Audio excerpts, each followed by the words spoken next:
Hi there, this is John Frenay, and welcome to an Encore presentation of our Legacy Business Spotlight. These are best done in person, and with the current state of emergency restrictions, that's just not possible. So we will be re-releasing our past episodes every Saturday at noon until this pandemic is in our collective rearview mirror. Until then, enjoy this Encore presentation of our Legacy Business Spotlight. Some businesses succeed. Some don't. Then there are those that seem to have been around forever. The true entrepreneurial success story. How did they do it? What was their vision? What makes a success? In this special episode for Eye on Annapolis, we speak with the true success stories. Those business owners that have been around for decades. Learn from their successes and failures. Now, here's host John Frenay. This morning we're in a cavernous room surrounded by beauty on four walls. Here we are at the Mitchell Gallery, which a lot of people may or may not know really exists in Annapolis. And Annapolis has a lot of galleries that you see dotting West Street and Main Street, and you can go in and see, and that's the purchase type of a gallery. Over here on the campus of St. John's College, just adjacent to the Francis Scott Key Auditorium, we have the Mitchell Gallery, which is the real deal. And with us, we have Hydee Schaller, who is the director, and we have Lucinda Edinberg, who is the art educator for the Mitchell Gallery. How are you guys? We're fine, thanks. How are you? Good. The Mitchell Gallery is such a gem in Annapolis, and I've known about it for years, and as have a lot of people, but it's somewhat tucked away and hidden, I think, to a degree. I mean, St. John's, unfortunately, sort of seems to take a little bit of a shadow to the Naval Academy when it, in sports, except for croquet. And it's a much smaller school. It's a totally different vibe than you've got, but it's equally as important to the culture and the vibe and the history of Annapolis. And to have I want to say it's a world-class art gallery here, and I don't think I'm exaggerating that at all. Right here in our backyard is just absolutely fantastic. So can you tell us a little bit, Hydee, about the gallery and where did it start? The Mitchell Gallery was founded in the fall of 1989. Philanthropist Elizabeth Myers Mitchell gave the seed money for the construction, and our vice president at the time, Jeff Bishop, was the visionary man who wanted to bring together Annapolis and the St. John's College campus community and establish a town and gown relationship, and thought that the fine arts and having a college museum here in the center of campus would be a good solution for that. And so over our 30 years, we have worked hard to bring exhibitions of world-class quality and art educational programs related to those exhibitions for the citizens of Annapolis, Anne Arundel County, and the Mid-Atlantic region. The gallery itself, is this a membership gallery, or is this open to? The admission is free. We welcome membership, we welcome sponsorship, and appreciate the support that we have from the community. So, and what typically are the hours that somebody could come here and see the different exhibits that you have? When we have exhibits on view, we're open 6 days a week from noon to 5 p.m., Tuesday through Sunday. We're also open Friday evenings before the college's Friday evening lecture or concert. Okay. And our website is a great resource for, being the go-to for our hours and all of our programs, times, etc. Okay, what is the website? Is it a big, long, complicated one? sjc.edu/Mitchell-Gallery. Simple enough. Lucinda, what is your role here as the art educator in the... Well, it's multifaceted because, we have school groups that come in, and so we try to either enhance what's in the curriculum or support directly what's in the curriculum for all age groups. We have senior citizen groups that come in, and we have, lectures. We have groups from the community college and Maryland Institute College of Art, and so we have a pretty wide audience of students, both young and old. And so my responsibility is giving tours and lectures. We have docents that give tours on Thursday afternoons from noon to 3. So I help with their education, and then we do some hands-on workshops, some directly related with the tours and some separate as standalone. The Tuesday Try It for Adults, which is a program to introduce an idea or medium or technique of the exhibition. and it's for complete novices, and so it's been really fun to see the revelation, that many of these people experience. The aha moments, I guess, that come through here. Now, right now we've got American Impressionism that's hanging in the Impressionism. I made up a new word, Impressionism. Impressionism here in the gallery. And I'm assuming as an art educator and as, art history, you all have specialties and preferences and whatnot. Do you have to re-educate yourself on everything that comes in? Maybe you're not into the Impressionism. Do you need to re-educate yourself, or do we have enough experience at this point to... Well, each exhibition has its unique qualities about it. We've had American Impressionist works before, and I think both of us, having a wide education in art history, we're pretty familiar within a genre. But when these come as individual collections, they have unique aspects about them. And sometimes, there are artists that we're not familiar with. And then that's, I think, Hydee, I think you would agree, that's part of the excitement, is that every exhibition is unique and it is a new education, not completely from scratch. Opportunity for us to learn consistently, too. But Lucinda, as the art educator, she is the front woman.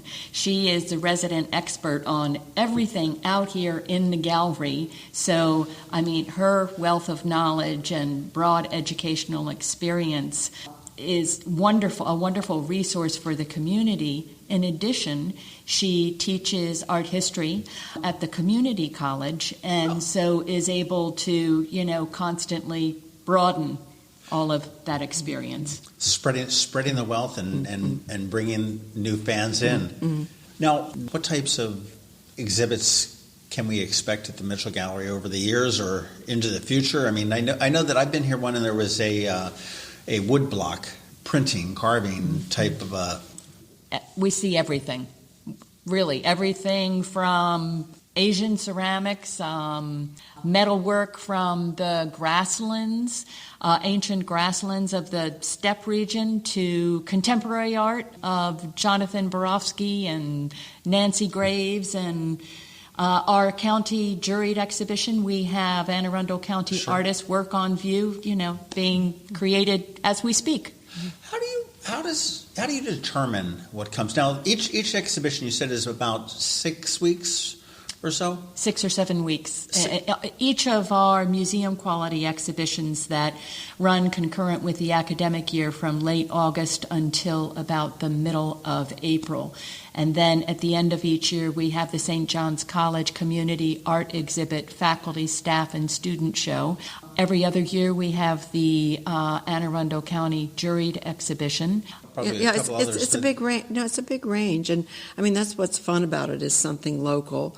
And as Hydee said, and we've had Alexander Calder silk screens, we've had Andy Warhol silk screens, so, and then we have the traditional ukiyo-e, Japanese woodblock prints. But then last spring we had the Washington, printmakers, and so those are contemporary artists. And then with the juried exhibition that we have, it's really a good chance to showcase, local artists. But we also had an exhibition last year of faculty from Anne Arundel Community College of their art department, visual arts.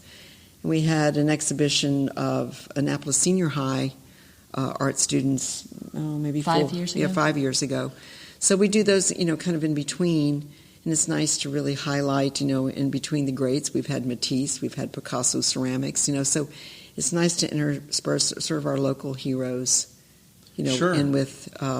We do have an awful lot of talent in the area. I know I'm always shocked and amazed who is responsible for wrangling up the different exhibits. Is that Lucinda and I both, between our colleagues in the museum field, collectors who we know across the board, or museums across the country. So how does that go about? How did we get these beautiful paintings that surround us here today? We have the Mitchell Gallery Faculty Advisory Committee that consists of tutors, professors here at the college, and artists, Mitchell Gallery staff, and a couple of students from St. John's College.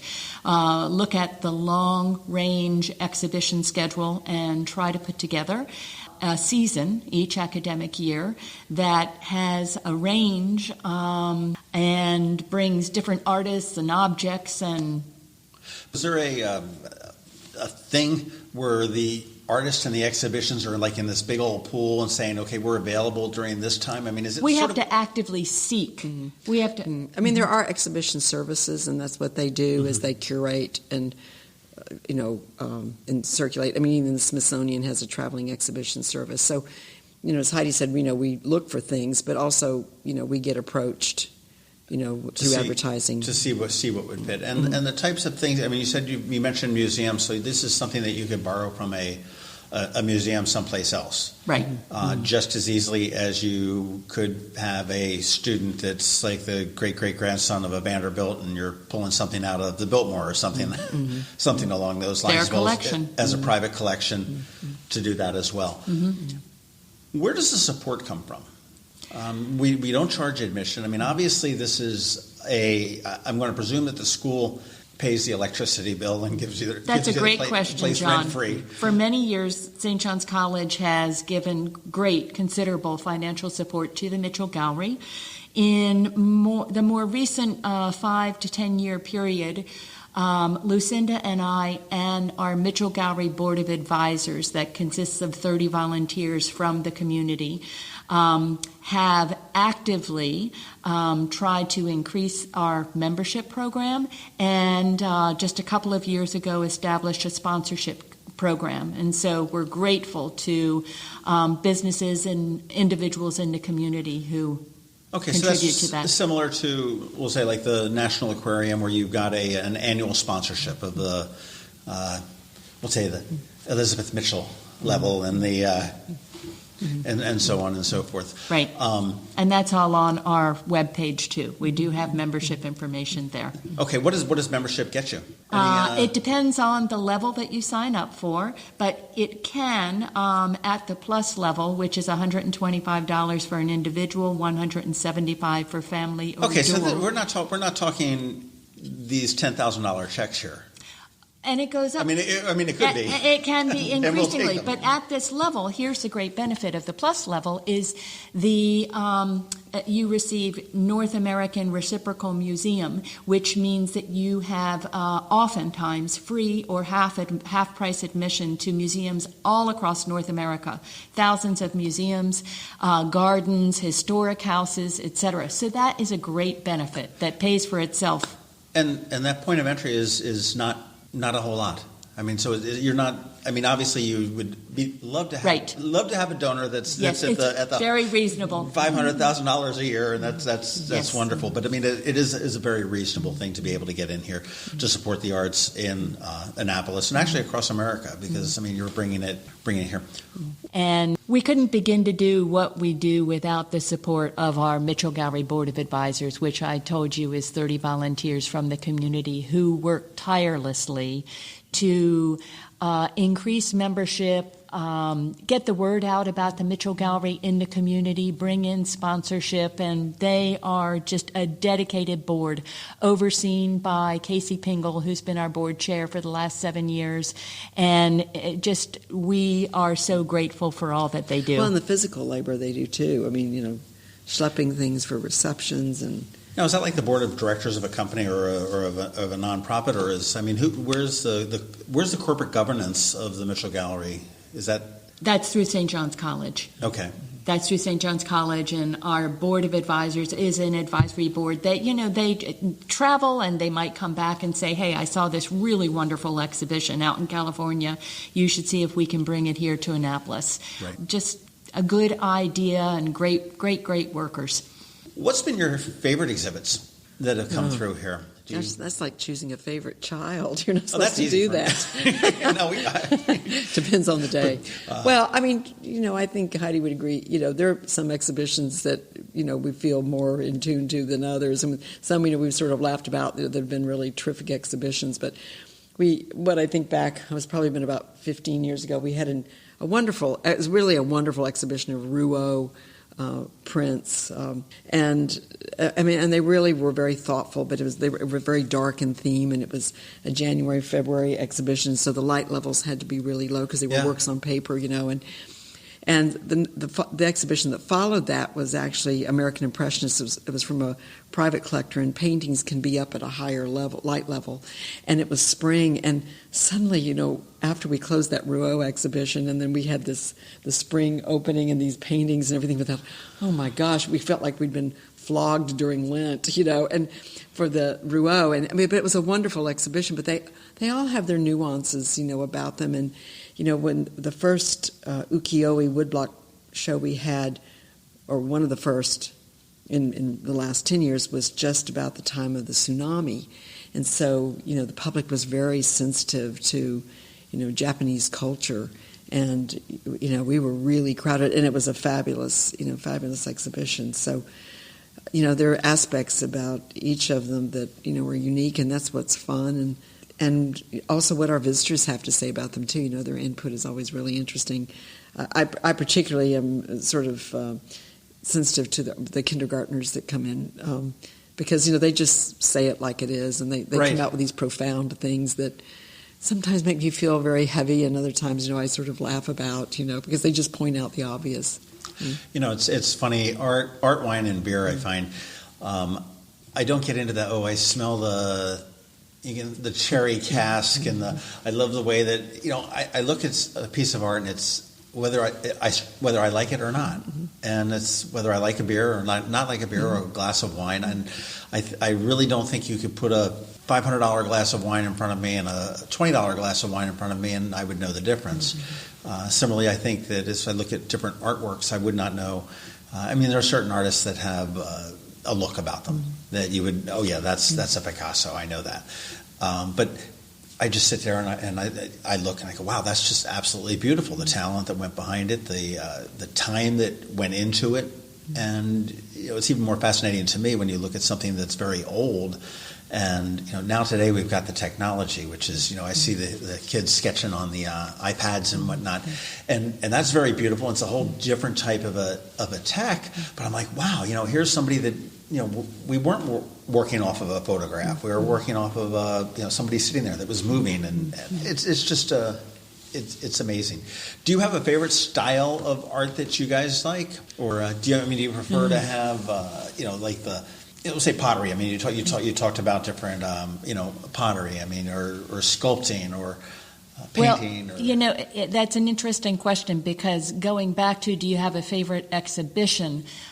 In the spring of 1992, we had a very contemporary exhibition by the artist Jonathan Borofsky, who came and spoke, and I would not have thought that I would have responded as positively to this prints and larger-than-life sculpture and beating hearts. And Jonathan Borofsky happens to be the sculptor of the piece of sculpture outside of Penn Station in Baltimore, where there was all sorts of controversy. Oh, yes, the big silver yes. Intersected.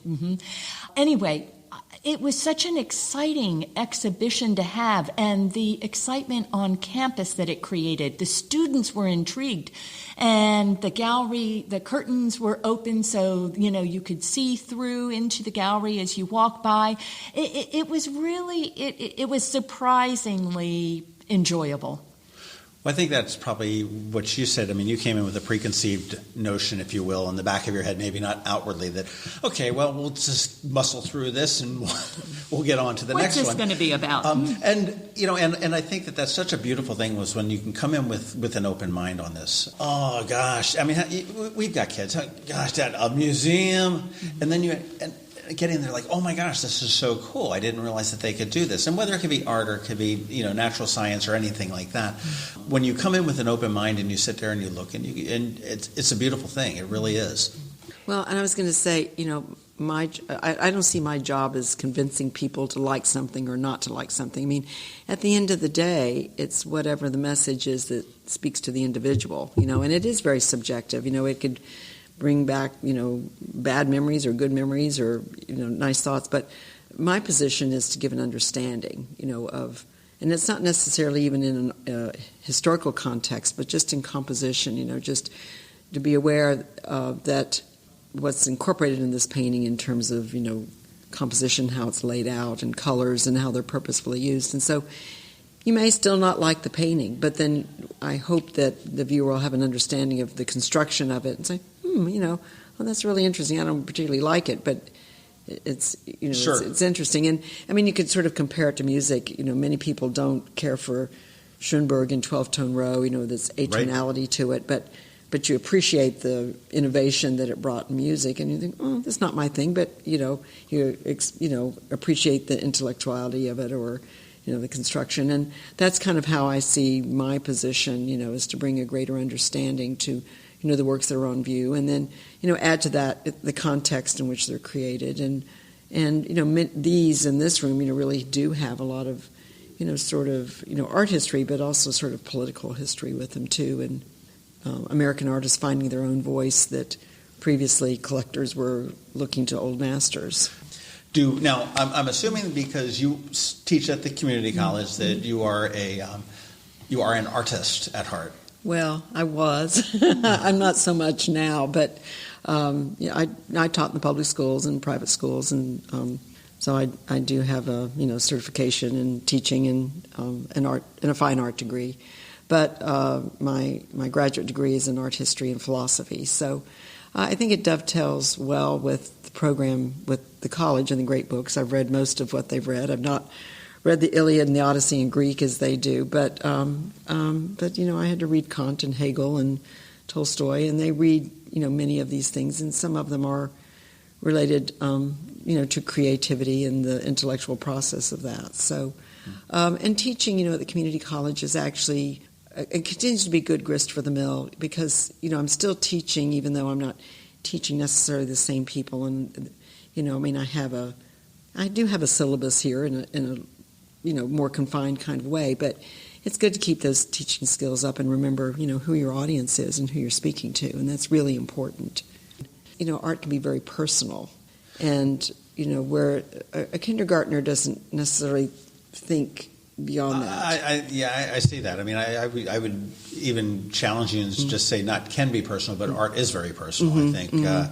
And as you're right, I mean, a kindergartner is seeing, blues and whites and browns and maybe some fingerprints, and it's your job to sort of pull that all together for them. Yet, that could bring reflections of a vacation to a high schooler, or to a painting that was hanging in, grandmom's house or something like that. So it's very interesting. Are you an artist, Miss Schaller?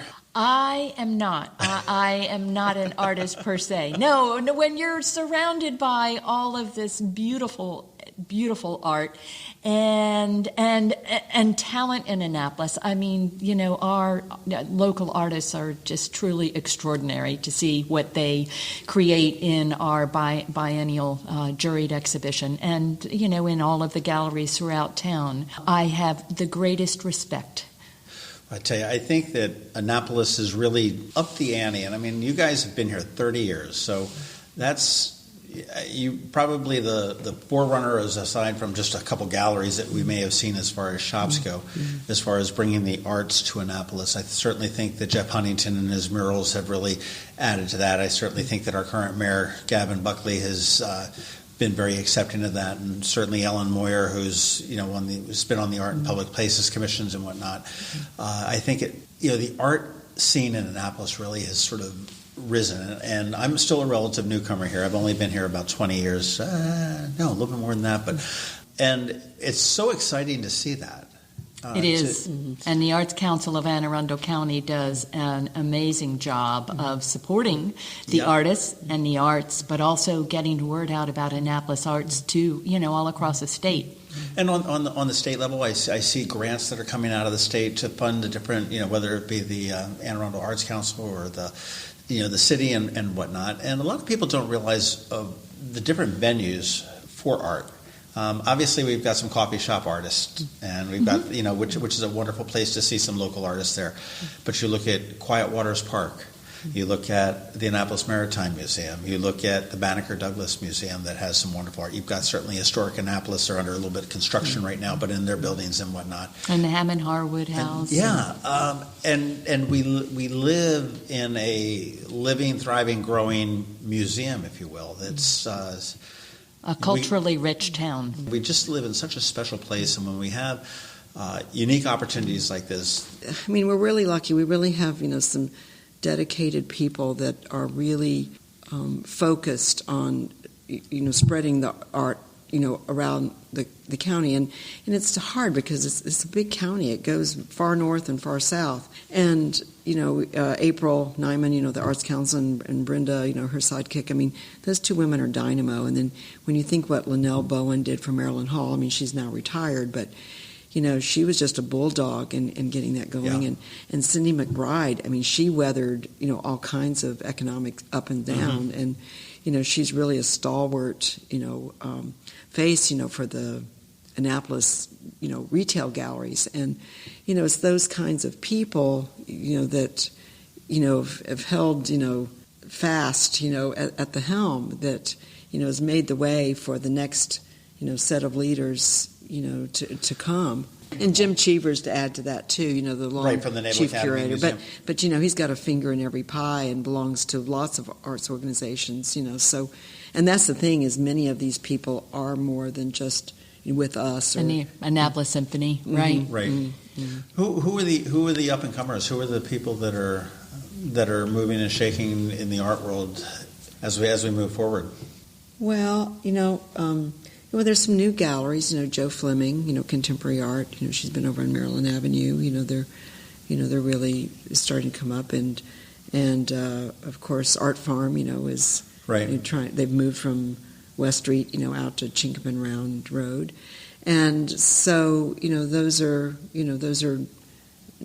Jeff is part of that group, and Jimmy Davies, and so there's a little cluster, that's sort of emerging and. Trying to find their own voice. Joe is, doing contemporary art, and Patrice Drago, who writes the gallery column for the paper now, she's an artist and newer, on the scene with contemporary art. And then Maryland Federation of Art is helpful with that too, in terms of the actively involved, hardworking volunteers. So much of this is really on the back of so many volunteers, some of whom we have named: Donna Greenberg, Jim Cheevers, who have not only put the Annapolis arts on the map, but just seen it through for 30 and 40. Maryland Hall celebrating their 40th anniversary year.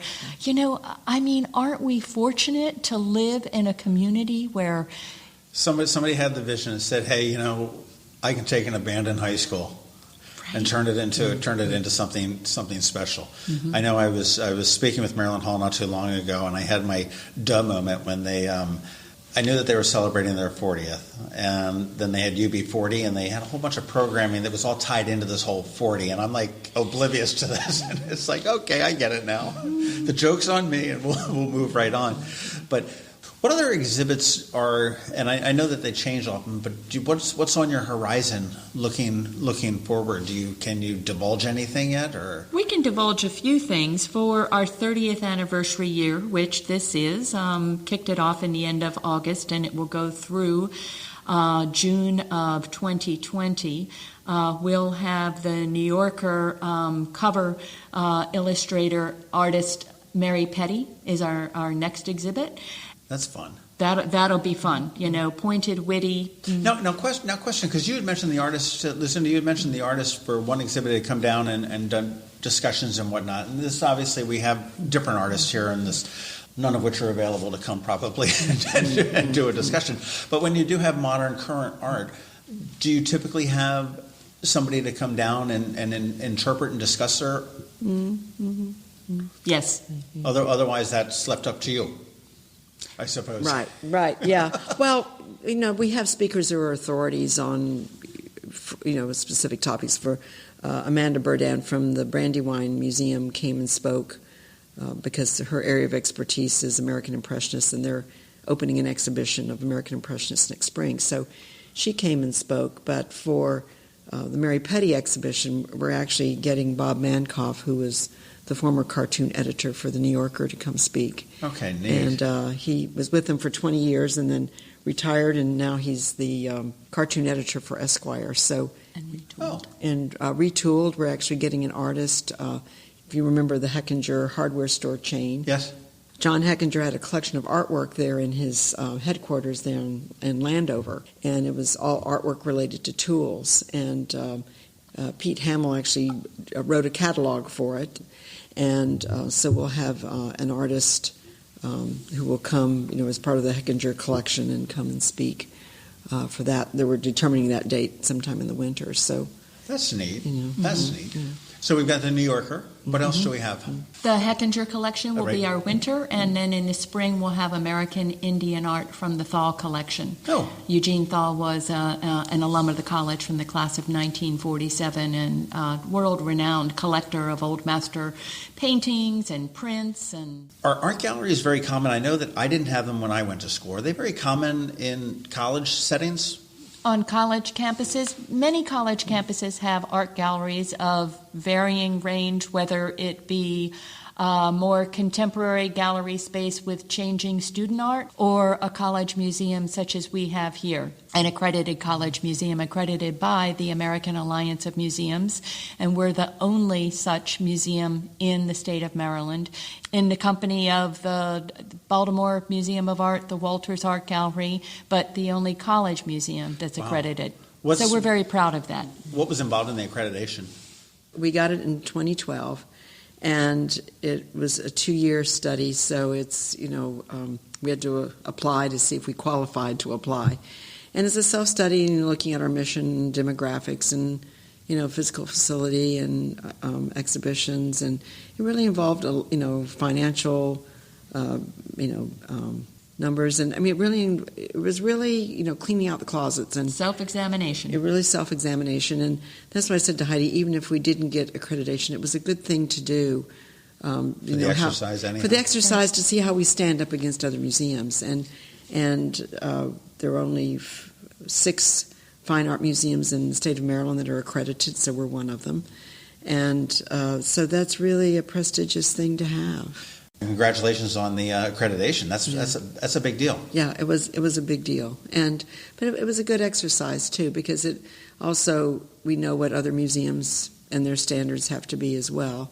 And there was a personal visit that came out. They have board members that spent a couple of days with us, so it wasn't just words on paper. That it's, they did a personal, Had to walk 2 or 3, walk. 2 or 3 day visit from other museums, and they know, they know what's supposed to happen. So, and being accredited allows us to bring the world-class art that we do. Right. We borrow from the National Gallery of Art and the Baltimore Museum of Art, Philadelphia Museum of Art. Yeah, we borrow from, Virginia Museum of Fine Arts. We borrow from the big boys, and. That's fantastic. It's nice to have those relationships, and with the Naval Academy Museum, we've borrowed ship models, and some of their curators have come over to speak on exhibitions, and it's nice to have that reciprocity. All right, now sort of a fun question. Have you ever seen art, and I know that you both can interpret art as any different ways, where you just look at it and go, huh? I did that. I was at the Philadelphia Museum of Art, and there was essentially a receipt to I believe it was a drive-in movie theater, mounted on a white piece of paper in a frame. And I walked up to it and I went, interesting. I don't get it. It was thought-provoking. What is your experience in association I guess with drive-ins? It probably served its purpose, because it left me with scratching my head going, there is some artist somewhere around here that stapled this receipt onto this piece of paper, put it in a frame, and has called it. But is there art that you guys don't get or appreciate? I'm not going to ask you to name names, but is there art that's just, you're like, it's just not doing it for me? And that's obviously a personal choice. I know we've talked to, there's no right or wrong palate when it comes to food. There's plenty of stuff that I won't eat. No, I think from time to time there are a few things that I feel might be derivative, or maybe not necessarily very original, or there aren't many things that I'm really turned off by, which I guess is a good thing, being in the trade. But now and again we get something I think, that's interesting but not highly original, or I would have done something a little differently compositionally. It depends on what it is and time period. I probably feel less biased about sculpture, because sculpture can be interpreted in so many different ways, and You can walk around it. Right. It's tactile. Three-dimensional pieces, have a different vibe to them, but I don't think they're intellectually processed in the same way, as a sculpture in the round. So I guess sort of my physical and intellectual reaction is very different in sculpture than it would be for prints or paintings. Right. That makes sense. It's a different interpretation for sure, but I guess I don't question sculpture quite the same way. I think that makes sense. Yeah. Mm-hmm. That makes Your sense. response. Mm-hmm. How about you? What art do you enjoy most? Typically I like fun. I would say fun modern art. There's an artist down in New Orleans that I've gotten a number of his things. I like George Rodriguez, who does the Blue Dog, and Matt Renard, who does some very, very colorful. I've got a couple of his sign prints that he's done, which is just sort of fun, and it's eclectic. I mean, when I travel, I try to always pick up something that's unique, whether it be it could be a batik print out of the Caribbean that I end up getting mounted, or it could be just when I was some rice painting in China, which I didn't particularly, subject-wise, I didn't like it, but I mean the fact that where you got it and whatnot was kind of neat, and I think that it's it's very eclectic. I don't think you need to be any one particular thing. Some photography, I'm getting tired of a lot of the photography, just because I think we've now, with the advent of smartphones and everything else, and the digital SLRs, we've got a lot of hobbyists and not very few artists when it comes to that. And I think it's funny. I've got several people that shoot for me for different events for Eye on Annapolis, and when I take pictures, I purposely call them snapshots as opposed to. Because I don't want to take that away, because I mean these are the guys that know the angles, they know how to anticipate. Recently I saw Paul Gillespie's display that he's been taking the faces of the Capitol Gazette, and could I take a snapshot of every one of those people without a doubt? Just as you look at it, and I know that you looked at the one portrait of Maria Hyacinth, and she's holding the portrait of her head's angled the same way, and you look into the eyes, you can see the wrinkles, and I mean, as he was going through that, I could say, okay, Hutzel, I don't think he had those wrinkles before, this event. So I think, I do like really good photography. I mean, you look at Ansel Adams and whatnot. I think that's pretty spectacular. As we wrap up, what events do we have here? I mean, I'm assuming you have grand gala openings for all of the exhibits that come through here of some sort. And are there any events that go on throughout the year that we can support? We have, and once again, I'll direct everyone to our webpage, sjc.edu/Mitchell-Gallery, which has all of our programs. For each exhibition, we have lectures. For most of them, we have the hands-on try it that Lucinda was talking about. Lucinda has a wonderful 30-minute Art Express lunchtime tour once per exhibition, which is, offered for people to walk on in for a quick, look at whatever the exhibition is we have. She often has a closing Sunday afternoon tour at 3 p.m. And then, as we said, we bring in collectors or curators or scholars, once per exhibition. So we offer, a great deal. In terms of gala openings, for our members, we have openings, related to each exhibition. Okay. Mm-hmm. And is there any plans for a grand gala at a local hotel to support the Mitchell Gallery or anything like that, or is there anything along those lines? Not at the moment, but we're always open to ideas and thinking of ways to make what we do, exciting and accessible for all. Hydee Schaller, who is the director of the Mitchell Gallery at St. John's College, and Lucinda Edinberg, who is the art educator. Mm-hmm. Thank you guys very much for spending some time this morning, and this is just absolutely spectacular, and I do encourage everybody to get down here.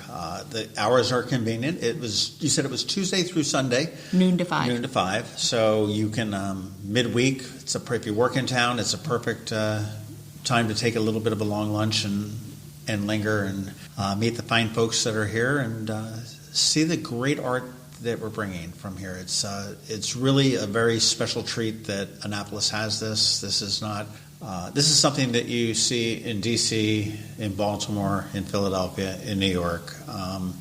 I would think it's very rare that you would see something here, and we're very fortunate to have the Mitchell Gallery, as well as you two, making it all run. Thanks for listening to this special podcast for Ion Annapolis. Please be sure to visit ionannapolis.net for all your local news, events, and opinions.